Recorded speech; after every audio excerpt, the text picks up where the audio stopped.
खबरदार फौजिया, जो तुमने उस फकीर का नाम भी लिया। तुम जानती हो हमारी इज्जत क्या है? हम मुतवस्सित तबके के लोग हैं, जरूर है, लेकिन हमारी भी कोई शान है। हमारे खानदान में लड़कियों की शादी उनके मुस्तकबिल की जमानत देख कर की जाती है, दिल देख कर नहीं। और तुम हो कि एक यतीम स्कॉलरशिप पर पढ़ने वाले लड़के के ख्वाब देख रही हो, जिसमें की जेब में कल को तुम्हें खिलाने के लिए रोटी भी नहीं होगी। मैं अपनी माँ के सामने सिसकियों के साथ खड़ी थी। मेरा नाम फौजिया है, और मेरा गुनाह सिर्फ इतना था कि मैंने मोहब्बत करने की जुर्रत की थी। मैंने चीख कर कहा, अम्मा, वो ज़हीन है, वो मेहनती है, और वो मुझसे मोहब्बत करता है। पैसा ही सब कुछ नहीं होता अम्मा, इज्जत भी कोई चीज़ होती है, सुकून भी। मेरी माँ ने कहका लगाया, एक जहरीला कहका, सुकून? अरे, भूखे पेट सुकून नहीं मिलता। जब बच्चे भूख से रोएंगे ना, तो ये मोहब्बत और ये जहानत काम नहीं आएगी, सिर्फ पैसा काम आएगा। और पैसा, और हमने तुम्हारे एक अमीर घराना ढूंढ लिया है, जहाँ तुम राज करोगी। मेरे वालिद जो अब खामोश बैठे अखबार पढ़ रहे थे, उन्होंने वहीं से गर्ज कर कहा, तुम्हारी माँ ठीक कह रही है, हमारी नाक कटवाने का इरादा है क्या? हमने जिंदगी भर मेहनत करके जो माशरे में मकाम बनाया, तुम इसे एक लम्हे में बर्बाद कर दोगी। वो असद, उसका क्या? ना माँ ना बाप। हमने जमशेद के घर वालों को हाँ कर दिया है। वो शायर के रईस लोग हैं, उनकी दौलत के चर्च है। तुम वही शादी करोगी। मैं जमीन पर गिर गई। अब्बा, आप तो ऐसा ना कहें। आप तो जानते हैं ना, मैं असद को पसंद करती हूँ। वो आपसे बात करना चाहता है। मेरे वालिद ने गुस्से से अखबार पटक दिया। उसकी जुर्रत कैसे हुई? एक टके का लड़का हमारी बराबरी करेगा? फौजिया, कान खोल कर सुन लो। अगर तुमने इस घर की इज्जत उछालने की कोशिश की, तो हम तुम्हें आग कर देंगे। तुम हमारी मरी हुई बेटी कहलाओगी। मेरे वालिदैन के लिए उनकी झूठी शान और पैसा मेरी खुशी से भरकर था। अगले दिन जब मैं रोती हुई यूनिवर्सिटी आई, असद कैंटीन के बाहर मेरा इंतजार कर रहा था। उसके हाथ में किताबें थी।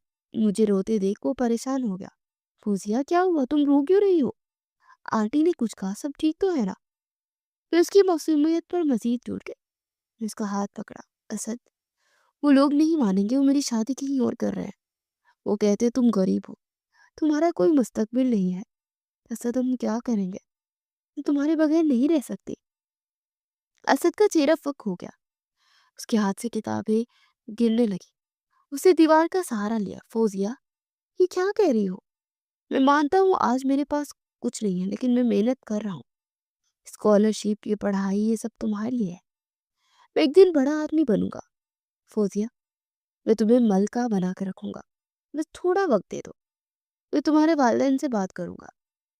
मैंने नफी में सर हिलाया। नहीं असद, वो किसी की नहीं सुनेंगे। उन्होंने मुझे मेरी खुशी कुर्बान करने का हुक्म दे दिया है। वो कहते हैं कि पैसा ही सब कुछ है, इज्जत पैसे से मिलती है। असद की आंखों में आंसू थे, मगर उसकी आवाज में एक अज़्म था। ठीक है फौजिया, अगर तुम्हारे घर वाले यही चाहते हैं, तो मैं उनसे बात करूंगा। मैं उन्हें यकीन दिलाऊंगा कि तुम्हें खुश रख सकता हूँ। मैं उनसे भीख मांगूंगा तुम्हारी, मैं उनके पाँव पड़ जाऊंगा, लेकिन तुम्हें किसी और का होने नहीं दूंगा। तुम सिर्फ मेरी हो फौजिया, तुमने मुझसे वादा किया था। मैंने रोते हुए कहा, वादे कमजोर होते हैं असद, माँ बाप के हुक्म के आगे टूट जाते हैं। वो मेरी शादी जमशेद नामी किसी राइस ज़ादे से कर रहे हैं। वो मुझे खरीद रहे हैं असद, और मेरे वालिदैन मुझे बेच रहे हैं। असद ने गुस्से से मुट्ठियां बेच ली। नहीं, मैं ऐसा नहीं होने दूंगा। मैं आज ही तुम्हारे घर आ रहा हूँ। मैं उनसे बात करूंगा, चाहे मुझे उसके लिए कुछ भी करना पड़े। मगर मैं जानती थी मेरे वालिदैन पत्थर के थे। उन पर किसी भीख या इल्तिजा का असर नहीं होने वाला था। वो अपनी बेटी की मोहब्बत का नहीं, उसकी बोली का सौदा कर चुके थे। घर में शादी की तैयारियां होने लगी, मगर ये कफन का इंतजार था। मेरे वालिदैन खुश थे कि उन्हें एक अमीर दामाद मिल गया। मेरी माँ तोहफे को देखकर खुशी से फूले न समा रही थी। फौजिया, ये होती है इज्जत? वो असद तुझे क्या देता? सूखे फूल। मैं बस खामोशी से आंसू बहाती रही। शादी से एक दिन पहले असद ने मुझे आखिरी बार मिलने को बुलाया। वो यूनिवर्सिटी के उसी गेट पर खड़ा था। वो मुकम्मल तौर पर टूट चुका था। فوزیہ میں ہار گیا. میں تمہارے والدین کے پاس گیا تھا. انہوں نے میری اتنی بےعزتی کی ورنہ مجھے دھکے دے دے کر نکال دیا. انہوں نے کہا کہ میری اوقات نہیں ہے کہ میں ان کی بیٹی کا رشتہ مانگوں. انہوں نے کہا کہ اپنی بیٹی کو بھوکا مار دیں گے لیکن ایک فقیر کے حوالے نہیں کریں گے. میں بھی رو پڑی. اسد مجھے معاف کر دو. میں مجبور ہوں. میں اپنے ماں باپ کی عزت کے آگے قربان ہو رہی ہوں.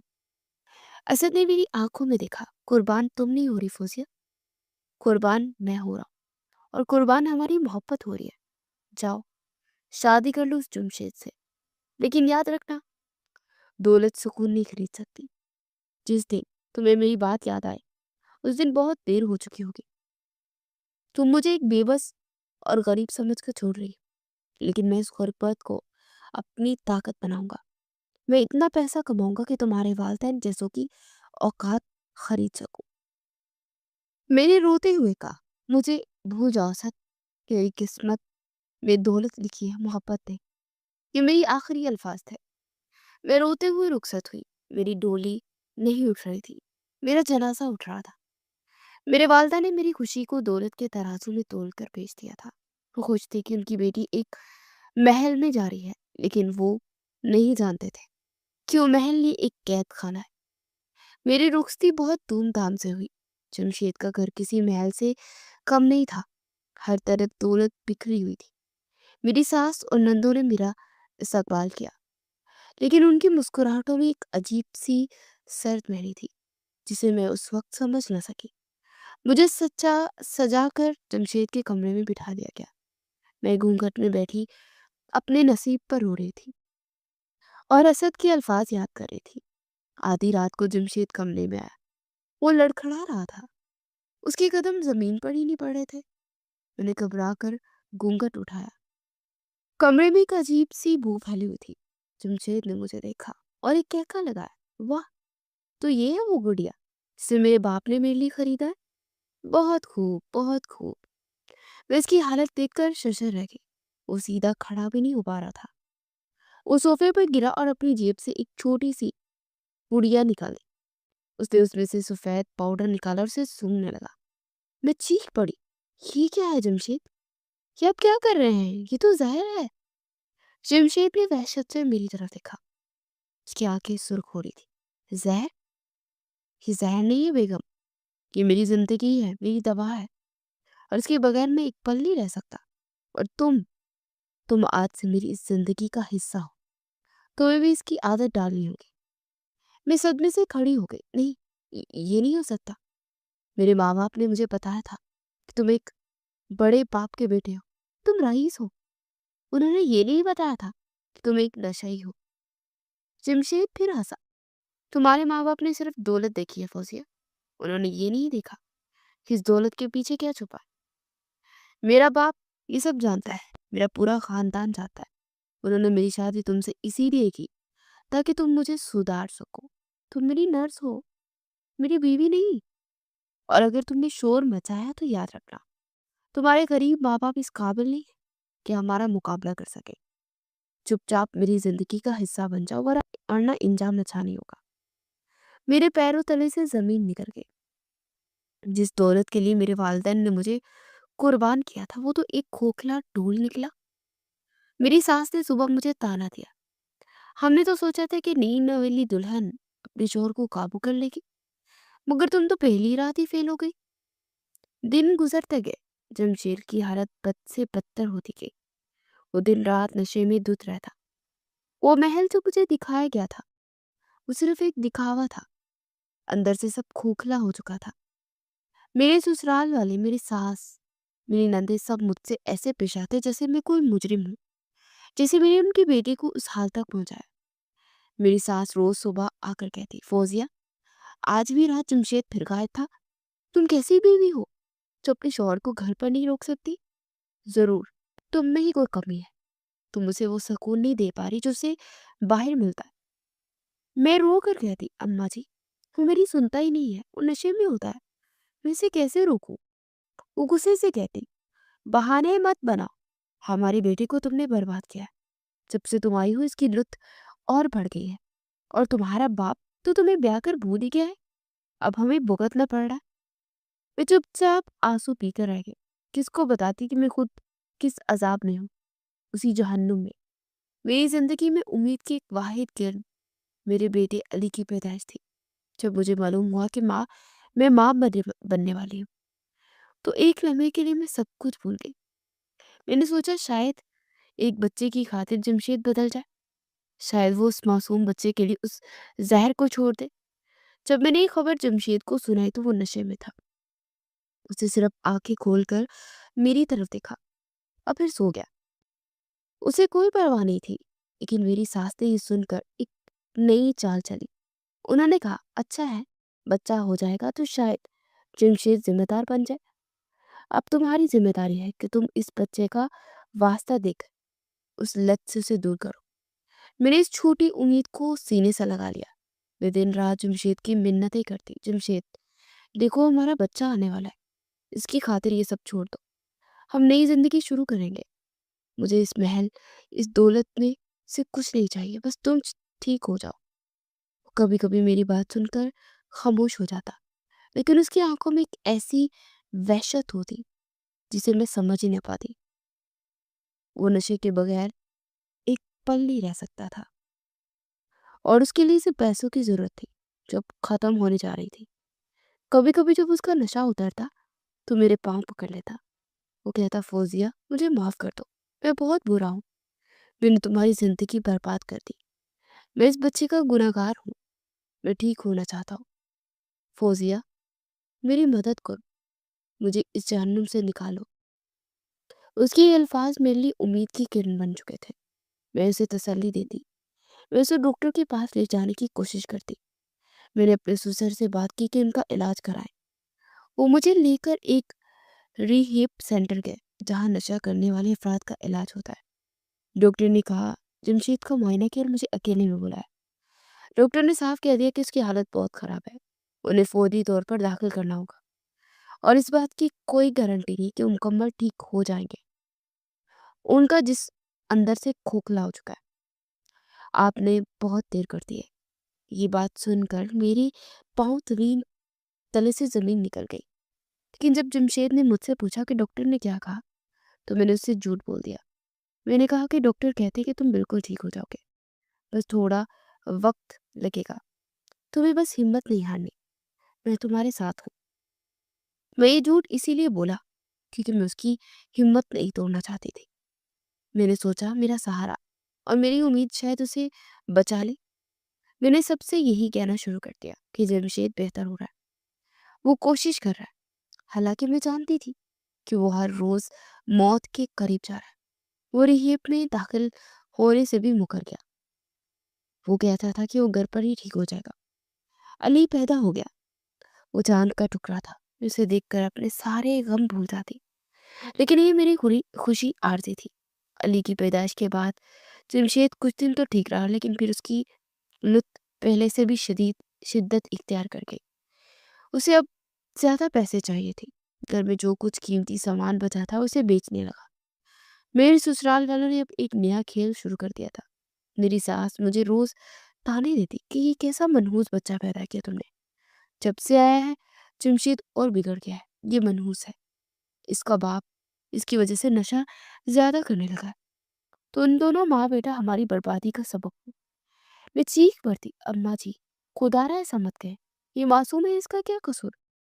मगर वो कहती कि कसूर तुम्हारा है, हमारा बेटा तो ठीक था, तुमने इसे बर्बाद कर दिया। जमशेद भी जब नशे में होता तो मुझ पर चीखता, तुम और तुम्हारा बेटा, तुम मेरी जान क्यों नहीं छोड़ देते, मुझे सुकून से मरने क्यों नहीं देते। मुझे पैसा चाहिए, ला कर दो मुझे पैसा, वरना मैं इस बच्चे को बेच दूंगा। मैं अपने बेटे को सीने से लगाकर रोती रहती। अब वो मुझसे हाथ भी उठाने लगा था। वो घर का फर्नीचर, बर्तन, पंखे सब बेचने लगा। मेरे पास जो थोड़ा बहुत जेवर मेरे वालिदैन ने दिया था वो भी उसने एक दिन मुझसे छीन लिया। मैं बहुत रोई।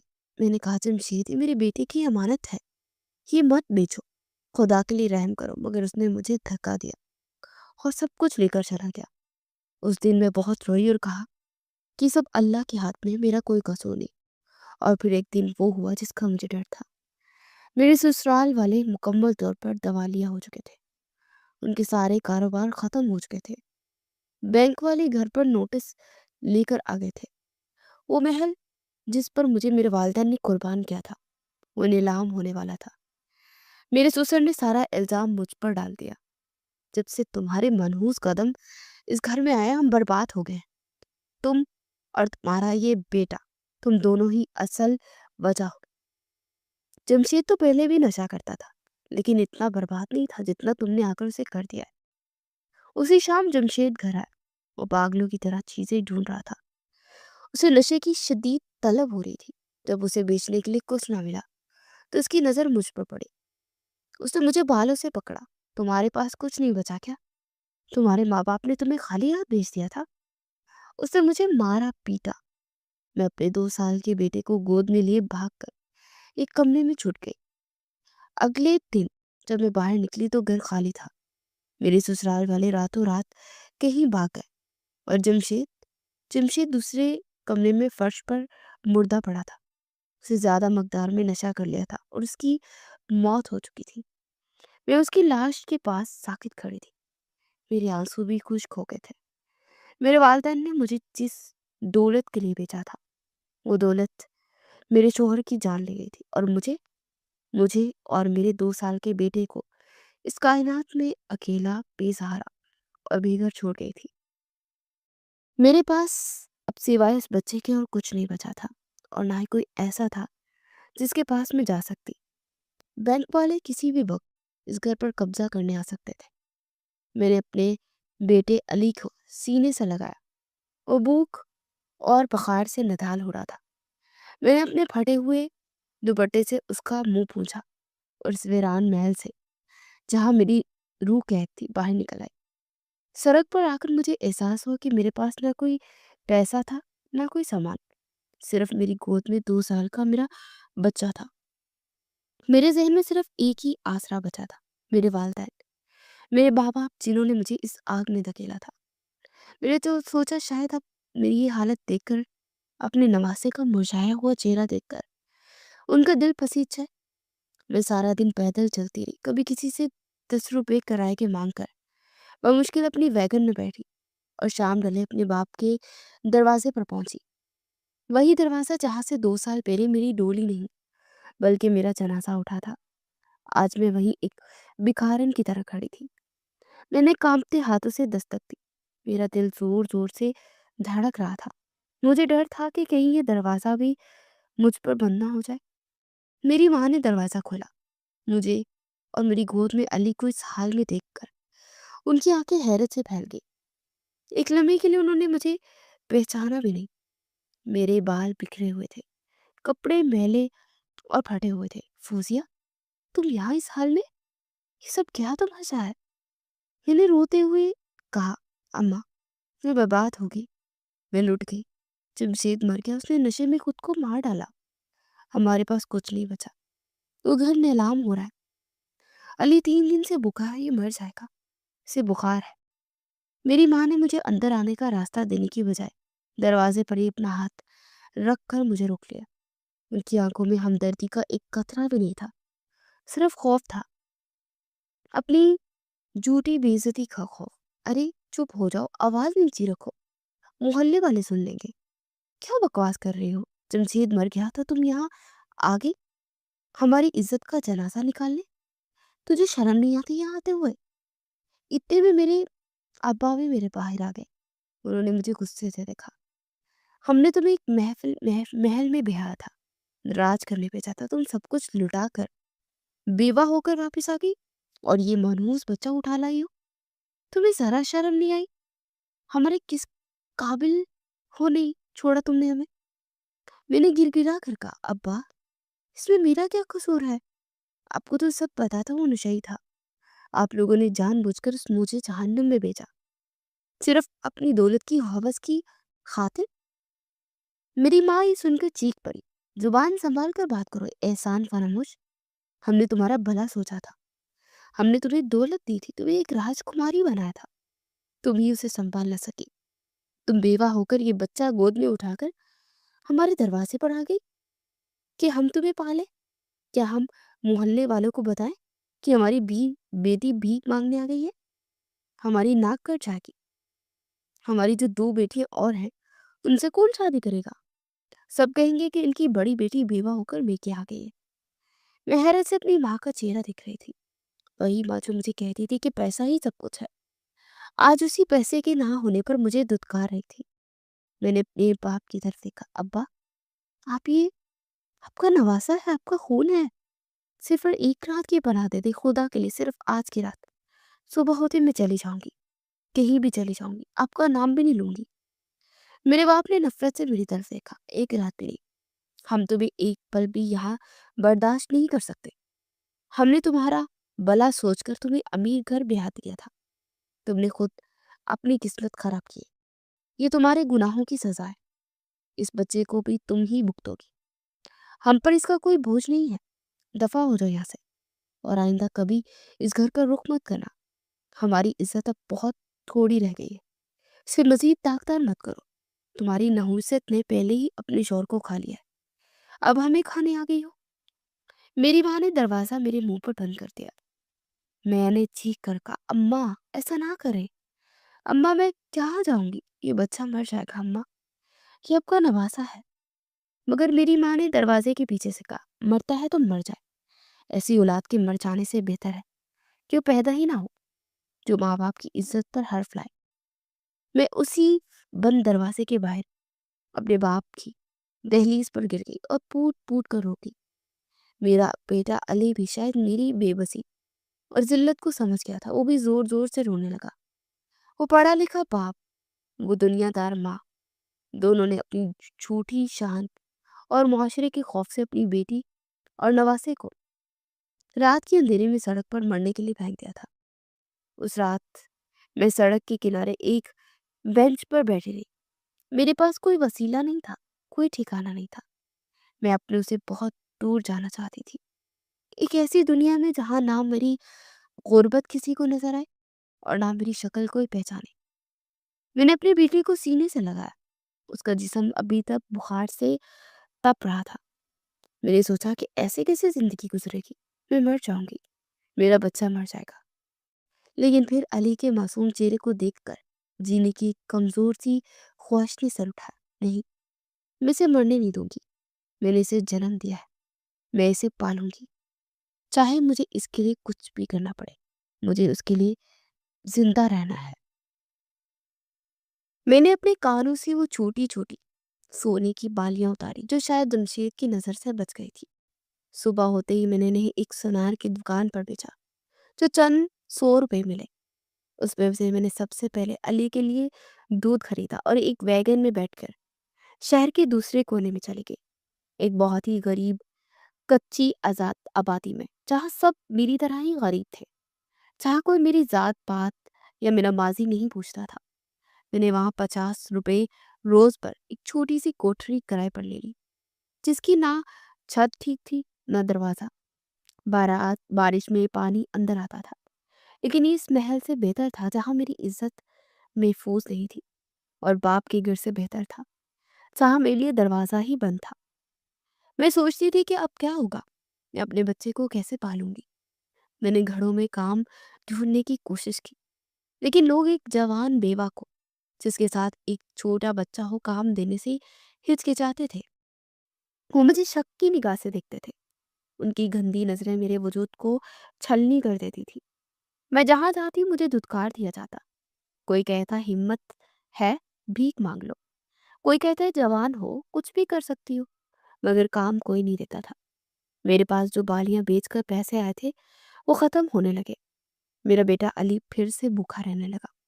मैंने 2 दिन तक भीख मांगने की भी कोशिश की, लेकिन लोग मुझे ताने देते, हट्टी कट्टी हो, काम क्यों नहीं करती। कोई एक पैसा भी नहीं देता था। आज तीसरा दिन था।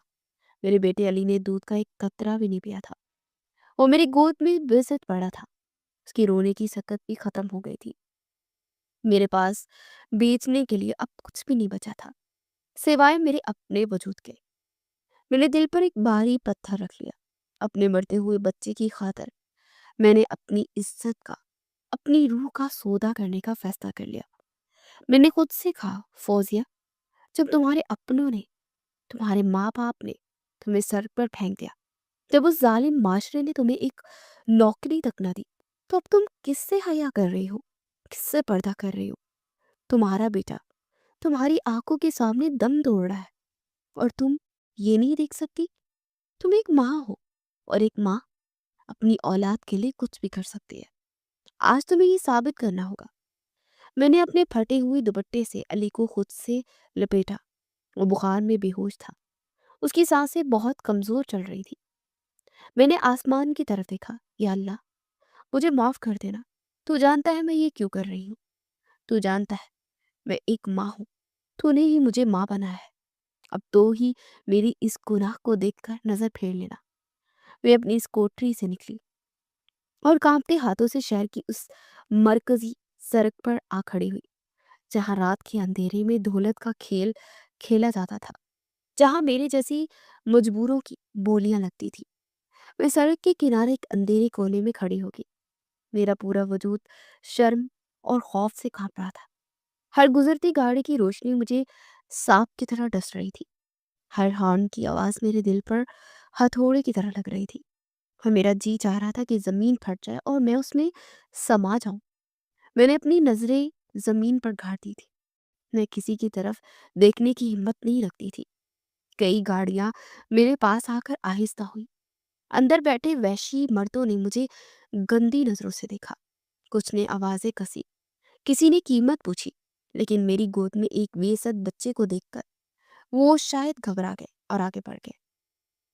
मैं नाउमीदी के अंधेरे में डूब रही थी। मेरे आंसू मुसलसल बह रहे थे। मुझे लगा कि आज मेरा बेटा मेरी गोद में मर जाएगा और मैं अपनी इज्जत भी नहीं बचा पाऊंगी और ना ही अपने बच्चे की जान। मैं कितनी बदकिस्मत माँ हूँ। तभी मैंने दूर से आती गाड़ियों की एक लंबी कतार देखी। कोई आम गाड़ियां नहीं थी वो। ये एक बहुत बड़ा काफला था। आगे और पीछे पुलिस की गाड़ियां थी, जिनकी नीली और लाल बत्तियां तेजी से जल रही थी। उनके सायरन की आवाजें रात की खामोशी को चीर रही थी। मैं बुरी तरह सहम गई। मैंने सोचा ये जरूर पुलिस वाले मुझे यहाँ खड़े कर देखकर गिरफ्तार करने आ रहे हैं। मैंने खुद को और अपने बेटे को एक मैली चादर में मजीद छुपाने की कोशिश की और तेजी से भागकर अंधेरी गली में मुड़ने लगी। लेकिन वो काफला मेरे बिल्कुल करीब आकर रुक गया। एक जोरदार ब्रेक की आवाज आई और सब गाड़ियां साकित हो गई। मैं खौफ से वहीं पर जम गई। मैंने सोचा अब मैं पकड़ी गई। अब मेरा क्या होगा? मेरे बच्चे का क्या होगा? ये लोग मुझे थाने ले जाएंगे और मेरा बच्चा मर जाएगा। मैंने पलट कर देखा। दरमियान वाली सबसे काली और चमकती हुई गाड़ी का पिछला दरवाजा खुला और इसमें से एक बहुत ही बारोब शख्स उतरा। उसने एक महंगा स्याह सूट पहना हुआ था। उसके उतरते ही चारों तरफ गार्ड ने उसे अपने घेरे में ले लिया। वो कोई बहुत बड़ा आदमी लगता था, कोई वजीर या ऑफिसर। उसने अपने गार्ड्स को हाथ के इशारे से रोका और अकेला, बहुत ही पुरएतमाद कदमों से मेरी तरफ बढ़ने लगा। मैंने घबरा कर दीवार से चिपक गई। मैं कांप रही थी। मैंने कहा, साहिब, साहिब मुझे माफ कर दे। मैं मुजरिम नहीं हूँ। मैं भिखारन हूँ। मेरा बच्चा मेरा बच्चा बीमार है, ये मर रहा है। मैं सिर्फ मदद मांगने आई थी। मैं कोई गलत औरत नहीं हूँ। खुदारा मुझे गिरफ्तार मत करना। मेरा बच्चे पर रहम करो। वो शख्स मेरे बिल्कुल सामने आकर रुक गया। उसने मेरी बात का कोई जवाब नहीं दिया। उसने मुझे सर से पांव तक देखा और उसकी नजर इतनी तेज थी कि मुझे लगा कि वो मेरे फटे हुए कपड़ों से गुजर कर मेरे रूह को देख रही है। सड़क सड़क की मध्यम रोशनी में उसका चेहरा वाजिया नहीं था, लेकिन उसकी आंखों में एक अजीब सी चमक थी, एक सर्द मेहरी थी। उसने मेरी गोद में बेसत परे अली को देखा, फिर मेरी तरफ देखा। मैं शर्म से जमीन में घिरी जा रही थी। उसने अपनी जीभ से एक महंगा सगार निकाला और उसे अपने होंठों पर दबाया। फिर उसने एक नाकाबिले यकीन बात कही, एक ऐसी बात जिसने मेरे कदमों तले से जमीन भी निकाल दी। उसे अपनी भारी और गहरी आवाज में कहा, 1 रात के लिए 5 करोड़। मैं साकित रह गई। मेरे कान साए साए होने लगे। 5 करोड़? ये क्या कह रहा है? ये कैसा मजाक है? ये मुझे खरीदने आया है, वो भी इतनी बड़ी रकम में? میں نے کانپتی آواز میں کہا، کیا کیا آپ کیا کہہ رہے ہیں؟ میں ایسی عورت نہیں ہوں۔ میرا بچہ میرا بچہ مر رہا ہے۔ میں میری زبان ساتھ چھوڑ گئی تھی۔ میں کیا کہتی؟ میں کیا صفائی دیتی؟ میں تو یہاں کھڑی ہی بکنے کے لیے تھی۔ لیکن یہ سب کیا تھا؟ وہ شخص میری گھبراہٹ پر مسکرایا، ایک ایسی مسکراہٹ جس میں ہمدردی نہیں، صرف طاقت کا نشہ تھا۔ اس نے کہا، میں نے جو کہا تم نے سن لیا، 5 کروڑ صرف ایک رات کے لیے، ہاں یا نا؟ میرے پاس تمہاری بکواس سننے کا وقت نہیں ہے۔ تمہاری گود میں یہ بچہ ہے یا جو بھی ہے، مجھے اس سے کوئی فرق نہیں پڑتا۔ بولو، سودا منظور ہے یا میں جاؤں؟ میں صدمے کی حالت میں تھی، میرے آنسو میرے گالوں پر بہ رہے تھے۔ میں نے اس شخص کو، اس جلاد کو، اس امیر زادے کو دیکھنے کے لیے نظر اٹھائی۔ سرخ کی مدن روشنی میں اس کے چہرے پر پڑ رہی تھی۔ میں نے گھبرا کر نفرت سے اس کے چہرے پر نظر ڈالی، اور جیسے ہی میری نظر اس کے چہرے پر پڑی، میرے ہوش اڑ گئے، میرا دماغ گھوم گیا، میرے ہاتھ پاؤں سے جان نکل گئی۔ مجھے لگا جیسے کسی نے مجھے آسمان سے زمین پر پٹک دیا ہو۔ میرے پیروں تلے سے زمین نکل گئی۔ وہ کوئی اور نہیں، وہ اسد تھا، وہی اسد جسے میرے والدین نے غریب اور یتیم کہہ کر ٹھکرا دیا تھا۔ آج وہی اسد شہر کے کمشنر بن کر ایک پروٹوکول میں میرے سامنے کھڑا تھا، اور میری فوزیہ کی اپنی محبت کی قیمت لگا رہا تھا۔ وہ مجھے 5 کروڑ میں خریدنے آیا تھا۔ میری آنکھوں کے سامنے اندھیرا چھا گیا۔ میرے منہ سے صرف ایک لفظ نکلا، ایک سسکی نکلی، اسد۔ وہ نام جو میں نے سالوں سے نہیں لیا تھا، وہ نام جو میری محبت تھا، میری ناکامی تھا۔ وہ نام سن کر اسد چونک گیا۔ اس کے چہرے کی وسعت میری ایک دم ٹوٹی۔ اس کی آنکھوں میں جو وحشت تھی، اس کی جگہ شدید حیرت، غصے اور درد نے لے لی۔ اسے کانپتی ہوئی آواز میں میرا نام لیا، فوزیہ۔ فوزیہ، تم یہاں اس حال میں سڑک پر؟ یہ کیا ہے؟ تم یہاں کیا کر رہے ہو؟ میں وہی سڑک پر گر گئی۔ میں اپنے گھٹنوں کے بل گر پڑی۔ میں پھوٹ پھوٹ کر رو پڑی۔ میں اب مزید برداشت نہیں کر سکتی تھی کہ جس شخص کے سامنے میں ملکہ بننا چاہتی تھی، آج میں اس کے سامنے ایک بکھارن، ایک بازاری عورت بن کھڑی تھی۔ میں نے روتے ہوئے کہا، ہاں اسد، میں فوزیہ ہوں، وہی فوزیہ جس نے تمہیں دولت کے لیے چھوڑا تھا۔ دیکھو میری حالت، اسی دولت نے مجھے آج یہاں نہ کھڑا کیا۔ میں جہاں بکنے آئی ہوں اسد، میں اپنی عزت بیچنے آئی ہوں۔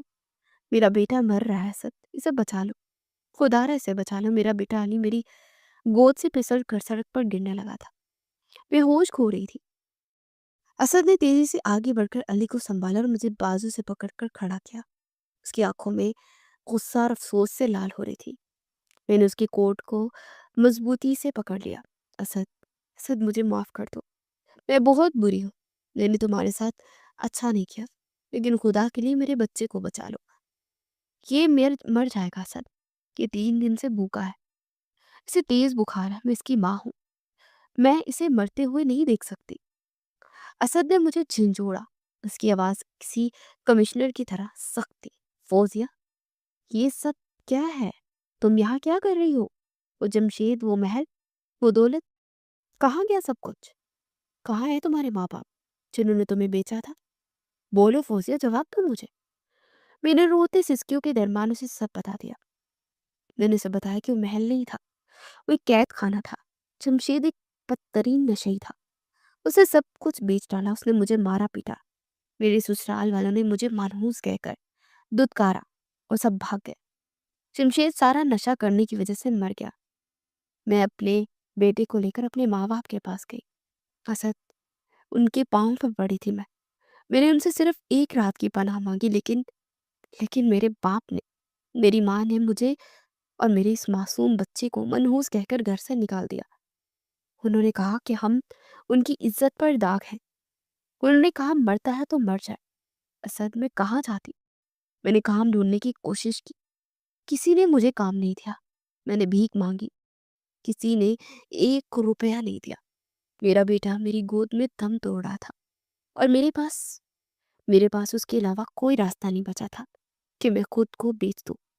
میں آج یہاں اپنی عزت کا سودا کرنے آئی تھی۔ اسد، मेरी ये अलनाक दास्तान सुनकर साकित रह गया। उसकी गिरफ्त मेरे बाजू पर ढीली पड़ गई। उसने एक नज़र मेरी गोद में बेइज्जत पड़े अली पर डाली और फिर मेरी आंखों में देखा। उसकी आंखों में गुस्सा नहीं था, एक गहरा दर्द था, एक अफसोस था। उसने आहिस्ता से कहा, तो ये कीमत चुकाई है तुमने इस दौलत की फौजिया। तुमने मेरी मोहब्बत को ठुकरा कर उस दौलत को चुना और आज उसी दौलत ने तुम्हें यहाँ खड़ा कर दिया। मैं तुम्हें क्या कहूँ, मुझे तुम पर गुस्सा भी आ रहा है और तरस भी। मैंने कहा, सद मुझे तरस नहीं चाहिए, मुझे सजा दे दो लेकिन मेरे बच्चे का इलाज करवा दो। मैं सारी जिंदगी तुम्हारी गुलामी करूंगी। ये तुम्हारा कुछ नहीं लगता लेकिन ये मासूम है, इसका कोई कसूर नहीं। असद ने एक लंबी सांस ली। उसकी आवाज में वही पुरानी सर्द महरी लौट आई। गुलामी नहीं फौजिया, मैं तुम्हें गुलाम नहीं बनाऊंगा। मैं तो तुम्हें खरीदने आया था, याद है? तुम यहाँ बिकने ही आई थी ना, तो चलो सौदा करते हैं। मैंने हैरत से उसकी तरफ देखा। असद, तुम ये क्या कह रहे हो? तुम भी मेरा सौदा करोगे? तुम मेरी मजबूरी का फायदा उठाओगे? असद तल्खी से मुस्कुराया। फायदा? हाँ फौजिया, मैं फायदा उठाऊंगा, लेकिन तुम्हारी मजबूरी का नहीं, अपनी मोहब्बत का। मैं आज भी तुमसे उतनी ही मोहब्बत करता हूँ कि तुम्हें इस हाल में भी नहीं देख सकता, लेकिन मैं तुमसे इतनी नफरत भी करता हूँ कि तुम्हें मुफ्त में यहाँ से नहीं जाने दे दूंगा। वो 5 करोड़, वो मैं तुम्हें दूंगा, लेकिन वो तुम्हारी कीमत नहीं होगी, वो तुम्हारी तौबा की कीमत होगी। मैं समझ नहीं सकी कि वो क्या कह रहा है। मैंने कहा, क्या मतलब? मैं कुछ नहीं समझी थी। असद ने मेरे करीब आकर मेरे आंसू पोंछे। फौजिया, जब मैंने तुम्हें यहाँ देखा तो मैं पागल हो गया था। मुझे लगा जिस औरत के लिए मैंने दिन रात एक कर करके ये मकाम हासिल किया, वो आज सड़क पर बिक रही है। मैं गुस्से में था, मैं तुम्हें जलील करना चाहता था, मैं तुम्हें बताना चाहता था कि जिस पैसे के पीछे तुम गई थी वो पैसा आज मेरी ठोकर पर है। इसलिए मैंने वो 5 करोड़ की बात की। मैं तुम्हें ये बताना चाहता था कि मैं आज इतना कमा चुका हूँ कि तुम्हारी जैसी रातों की सारी मजबूरियां खरीद सकूं।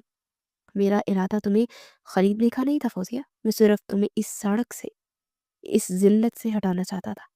मैं तुम्हें बताना चाहता था कि तुमने गलत फैसला किया है। मेरी आंखों से तशक्कुर के आंसू बहने लगे। मैंने कहा, असद, तुम इतने अच्छे हो, मैं इतनी बुरी हूँ, मैं तुम्हारे काबिल नहीं हूँ। असद ने सख्ती से कहा, बस अब और कोई बात नहीं, अभी सबसे जरूरी ये बच्चा है। ये तुम्हारा बेटा नहीं, ये मेरा बेटा है। भले ही ये किसी और का खून है, मगर ये तुम्हारा हिस्सा है, और जो तुम्हारा है वो मेरा है। उसने फौरन अली को मेरी गोद से उठाया। उसने अपने महंगे कोट में मेरे बेटे को लपेट लिया। वो बच्चा जो भूख और सर्दी से कांप रहा था, उसे एक महफूज पनाह मिल गई। असद अपने गार्ड पर चीखा, तुम लोग देख क्या रहे हो? फौरन डॉक्टर को फोन करो, शहर के सबसे बड़े डॉक्टर को मेरे गेस्ट हाउस पहुंचने का कहो, अभी, इसी वक्त, और गाड़ी निकालो। इस बच्चे की जान खतरे में है, और तुम फौजिया मेरे साथ आओ। तुम्हारा सौदा हो चुका है, आज से तुम और तुम्हारा बेटा मेरी हिफाजत में हो। अब तुम्हें कोई मैली आंख से भी नहीं दिख सकता। मैं कांपती हुई उसके पीछे चल पड़ी। वो मेरे लिए फरिश्ता बनकर आया था। उसने मुझे उस जहन्नुम से निकाल लिया था। मैं उसकी प्रोटोकॉल वाली गाड़ी में बैठ गई। मुझे यकीन ही नहीं आ रहा था कि चंद लम्हे पहले मैं सड़क पर बिकने वाली एक औरत थी और अब मैं शहर के कमिश्नर की हिफाजत में थी। गाड़ी तेजी से शहर के सबसे पोश इलाके की तरफ भाग गई थी। मैं अपने बेटे को असद की मजबूत बाजुओं में दिख रही थी। वो महफूज था, वो गर्म था। असद ने मेरी तरफ देखे बगैर ड्राइवर को हुक्म दिया, फौरन गेस्ट हाउस चलो, डॉक्टर्स की टीम वहां पहुंच जानी चाहिए। मैंने कांपती हुई आवाज में कहा, असद, ये सब पे कहाँ जा रहे हो? ये आपका घर है। असद ने पहली बार मेरी तरफ देखा। उसकी आंखों में अब भी एक सत मेरी थी। नहीं फौजिया, ये मेरा घर नहीं है, ये मेरा सरकारी गेस्ट हाउस है, और जब तक तुम्हारा बेटा ठीक नहीं हो जाता, और जब तक मैं तुम्हारे लिए कोई मुस्तकिल इंतजाम नहीं कर लेता, तुम यही रहोगी, मेरी हिफाजत में। मैंने रोना चाहा, लेकिन मेरे आंसू खुश्क हो चुके थे। मैंने सिर्फ इतना कहा कि मैं इस काबिल नहीं हूँ असद, मैंने तुम्हारे साथ बहुत बुरा किया। असद ने तल्खी से कहा, हाँ तुमने किया, لیکن اس وقت اس معصوم کی فکر کرو، اسے تمہارے گناہوں کی سزا بھگت لی ہے، اب اور نہیں۔ گیسٹ ہاؤس پہنچتے ہی ڈاکٹرز کی ایک پوری ٹیم نے علی کو گھیر لیا۔ اسے فوراً ایک کمرے میں منتقل کر دیا گیا جہاں طبی امداد کا سارا سامان موجود تھا۔ میں ایک بار ایک مہنگے صوفے پر سہم کر بیٹھی تھی، میرے میلے کپڑے اور میری حالت اس محل جیسے گیسٹ ہاؤس پہ ایک بدنما داغ لگ رہی تھی۔ کچھ دیر بعد اسد میرے پاس آیا، وہ اب بھی اسی باروب کمشنر کے روپ میں تھا۔ اس نے مجھ سے کہا، فوزیہ، ڈاکٹر کہہ رہے کہ بچے کی حالت تشویشناک ہے، اسے شدید غذائی کمی اور نمونیا ہے، اگر تھوڑی دیر اور ہو جاتی، لیکن اب وہ خطرے سے باہر ہے، وہ سو رہا ہے، تم فکر مت کرو۔ میں نے ہاتھ جوڑ دیے، اسد، تمہارا یہ احسان میں 7 جنموں میں نہیں اتار سکتی، تم نے میرے بیٹے کو بچا لیا۔ اسد نے میرے ہاتھ نیچے کر دیے۔ یہ احسان نہیں ہے فوزیہ، یہ حساب ہے میری محبت کا۔ تم سوچ رہی ہوگی کہ میں اس مقام تک کیسے پہنچا، ہے نا؟ جس دن تم نے مجھے دولت کے لیے ٹھکرایا تھا نا، جس دن تمہارے والدین نے مجھے میری غربت کا تانا دے کر اپنے گھر سے دھکے دے کر نکالا تھا، اس دن میں مر گیا تھا۔ میں نے خودکشی کرنے کا سوچا تھا، لیکن پھر مجھے تمہارے آخری الفاظ یاد آئے، مجھے بھول جاؤ اسد، میری قسمت میں دولت لکھی ہے، محبت نہیں۔ بس اسی دن میں نے فیصلہ کیا کہ میں اتنی دولت اور اتنی طاقت کماؤں گا کہ ایک دن تم خود میرے سامنے کھڑی ہوگی اور تمہیں اپنی غلطی کا احساس ہوگا۔ میں نے دن رات ایک کر دیا، میں نے CSS کیا، میں نے ہر امتحان میں ٹاپ کیا، اور آج میں شہر کا کمشنر ہوں۔ میرے پاس وہ سب کچھ ہے جو تمہارے والدین چاہتے تھے، دولت، طاقت، عزت، سب کچھ، لیکن میرے پاس تم نہیں تھی۔ میں سسکیاں لے کر رہ گئی۔ میں نے کہا، میں تمہاری مجرم ہوں اسد، مجھے جو چاہے سزا دے دو۔ اسد نے گہری سانس لی۔ سزا؟ میں تمہیں کیا سزا دوں گا فوزیہ؟ قدرت نے تمہیں خود ہی سب سے بڑی سزا دی ہے۔ جب میں نے آج تمہیں سڑک پر اس حال میں دیکھا تو پہلے مجھے شدید غصہ آیا، میں تمہیں ذلیل کرنا چاہتا تھا، میں تمہیں بتانا چاہتا تھا کہ دیکھو تم نے کیا کھویا ہے، اس لیے تو وہ 5 کروڑ کی بات کی تھی۔ میں تمہیں یہ بتانا چاہتا تھا کہ جس پیسے کے پیچھے تم گئی تھی نا، آج وہ پیسہ میری ٹھوکر پر ہے۔ میں تمہاری جیسی مجبوریاں خرید سکتا ہوں، لیکن جب تم نے روتے ہوئے مجھے بتایا کہ تم اپنے بیٹے کے لیے، اس کی بھوک مٹانے کے لیے اپنی عزت تک بیچنے آ گئی ہو، تو میرا سارا غصہ، ساری نفرت ختم ہو گئی۔ تم ایک عظیم ماں ہو، تم نے ایک ماں بن کر دکھایا، تم اس بچے کے لیے جہنم کے دروازے تک پہنچ گئی، بس تمہاری اسی ممتا نے تمہیں میری نظروں میں پھر سے معتبر کر دیا۔ کچھ ہی دنوں میں علی مکمل طور پر تندرست ہو گیا۔ وہ گیسٹ ہاؤس کے باغ میں کھیلنے لگا تھا۔ اسد روز رات کو دیر سے آتا اور علی سے ملتا، اس کے کھلونے لاتا، لیکن مجھ سے بہت کم بات کرتا۔ ایک دن اس نے مجھے بلایا، فوزیہ، علی اب بالکل ٹھیک ہے، لیکن تم یہاں ہمیشہ نہیں رہ سکتی، دنیا سوال اٹھائے گی، اور میں نہیں چاہتا کہ تمہاری عزت پر کوئی حرف آئے۔ میں نے تمہارے لیے ایک چھوٹا سا گھر کرائے پر لیا ہے، وہ ایک اچھی محفوظ کالونی میں ہے، اور میں تمہیں بھیک نہیں دوں گا، تم پڑھی لکھی ہو، میں نے اپنی نگرانی میں چلتے والے ایک فلاحی ادارے میں تمہارے لیے نوکری کا انتظام کیا ہے، تم وہاں کام کرو گی، اپنے بیٹے کو پالو گی اور اپنے پیروں پر کھڑی ہوگی۔ میں تمہیں بے بس نہیں، خود مختار دیکھنا چاہتا ہوں۔ میں تشکر سے اس کی طرف دیکھتی رہ گئی۔ اس نے مجھے پیسے نہیں، عزت دی تھی، اس نے مجھے ایک نئی زندگی دی تھی۔ میں نے محنت شروع کر دی، میں صبح نوکری پر جاتی، علی کو ایک اچھے اسکول میں داخل کروا دیا۔